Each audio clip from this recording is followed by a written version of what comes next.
औज़ुबिल्लाहिमिनश्शैतानिर्रजीम बिस्मिल्लाहिर्रहमानिर्रहीम। ख़वातीन व हज़रात, आप माइक्रो न्यूट्रिएंट्स के बारे में अक्सर औक़ात सुनते चले आ रहे हैं, पढ़ते चले आ रहे हैं, और मैं भी अक्सर औक़ात मुख्तलिफ़ किस्म के फ्रूट, सब्जियों या इस तरह की किसी डाइट सप्लीमेंट का अगर जिक्र करता हूँ तो उसमें मैक्रो न्यूट्रिएंट्स यानी प्रोटीन्स, कार्बोहाइड्रेट्स और इसी तरह फैट्स, और फिर माइक्रो न्यूट्रिएंट्स का अक्सर जिक्र किया करता हूँ कि माइक्रो न्यूट्रिएंट्स यानी वो चीज़ें जो आपकी बॉडी में कम मिकदार में होती हैं लेकिन आपको वो ज़रूर चाहिए होती हैं जो आपकी नॉर्मल सेहत होती है।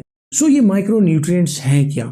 माइक्रो न्यूट्रिएंट्स जो हैं इनमें कैल्शियम, मैग्नीशियम, इसके अलावा जो है तो जिंक, आयरन, ये ऐसी चीज़ें हैं जो माइक्रो न्यूट्रिएंट्स में शुमार होती हैं। मैं अगर आपको ऐसे फ्रूट के बारे में बताऊं जिसमें iron, calcium, magnesium, zinc, phosphorus, ये अगर सारी चीज़ें पाई जाती हों तो यकीनन ये आपके लिए बड़ा फ़ायदेमंद होगा। और वो ऐसा फ्रूट है कि आजकल हर जगह पे अवेलेबल है और बहुत से लोग इसको बहुत शौक से खाते हैं। सो जामुन की बात करते हैं जिसमें ये सारी चीज़ें वाफिर मिकदार में मौजूद हैं।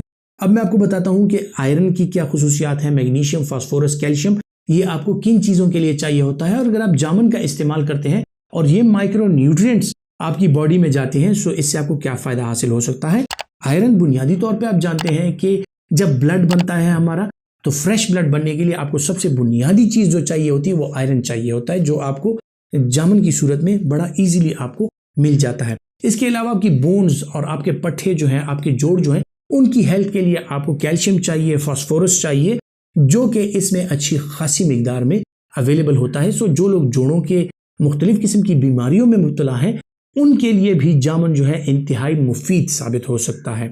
इसके अलावा इसमें मैग्नीशियम और जिंक की मिकदार पाई जाती है जो आपकी आंखों के लिए, आपके बालों के लिए, आपकी स्किन के लिए और आपके जो अपेंडिजेस हैं यानी आपके नाखून वगैरह, इसके लिए बहुत ज़्यादा ज़रूरी है। सो इसका इस्तेमाल जिस उम्र के लोग करते हैं उनके लिए ये फ़ायदेमंद है। अगर यंग लोग इसका इस्तेमाल करते हैं सो इसके साथ उनकी सेहत जो होती है वो बहुत अच्छी रहती है। और जो हमारे बुजुर्ग हैं अगर इसका इस्तेमाल करते हैं सो उनकी जो बॉडी में वेयर एंड टेयर का अमल जारी है, जो ऑस्टियोआर्थराइटिस वगैरह और इस तरह की और चीज़ें जो डिक्लाइन की तरफ जा रही हैं, उनमें ये यकीनी तौर पे एक स्टैटिक सिचुएशन लाता है और इस वेयर एंड टेयर को रोकता है और रिपेयर करने में काफ़ी हद तक ये मददगार साबित हो सकता है। शुगर के मरीजों के लिए मैं बताता चलूँ कि इसका ग्लाइसेमिक इंडेक्स जो है वो इतना ज़्यादा नहीं है, सो आप जामुन का इस्तेमाल जो है वो कर सकते हैं।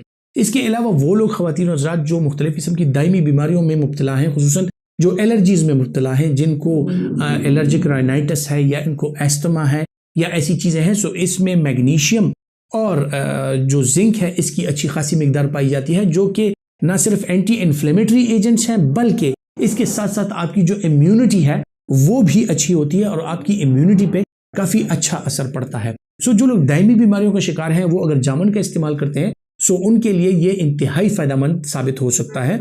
जो गुर्दों के मरीज़ हैं उनमें भी जामुन जो है फ़ायदेमंद साबित हो सकता है, लेकिन जो क्रॉनिक रीनल फेलियर के मरीज़ हैं उनके लिए ये ज़रूरी है कि वो अपने डॉक्टर से मशवरा कर लें, क्योंकि इसमें फास्फोरस की जो मिकदार है, फास्फेट की जो मिकदार है वो बहुत ज़्यादा है। सो वो क्रॉनिक किडनी डिजीज़ के मरीज़ जो डायलिसिस करा रहे हैं या जो फास्फेट बाइंडर्स दवाइयों का इस्तेमाल कर रहे हैं, जिनकी बॉडी से हम फास्फेट्स को हटाना चाहते हैं ताकि उनकी बोन हेल्थ अच्छी रहे, सो उन लोगों में इसका इस्तेमाल जो है वो नहीं करना चाहिए। बाकी इनके अलावा जितने भी लोग हैं शुगर, ब्लड प्रेशर या खून की कमी में जो मुब्तला हैं या दायमी कब्ज़ वगैरह या पेट की दायमी बीमारियों में जो लोग मुब्तला हैं, जिनका हाजमा अच्छा नहीं होता, उनको अच्छी खासी मिकदार में फ़ाइबर, पानी, नमकियात और जो माइक्रो न्यूट्रिएंट्स हैं वो जामुन से हासिल हो जाती हैं और ये बड़ा इजीली अवेलेबल है। अक्सर औकात हमने देखा है कि काफ़ी घरों में इसके 2-3 दरख्त होते हैं और एक दरख्त भी जो है उसकी अच्छी खासी प्रोडक्शन होती है और बहुत ज़्यादा जामुन की पैदावार होती है। सो आप इजीली इसको खा सकते हैं। सो जामुन को धो के साफ़ सुथरा करके ख़ुद भी खाइए, अपने बच्चों को भी खिलाइए, अपने बुज़ुर्गों को भी खिलाइए और एक सेहतमंद ज़िंदगी गुजारिए। अपना बहुत सा ख्याल रखिएगा। अल्लाह हाफ़िज़।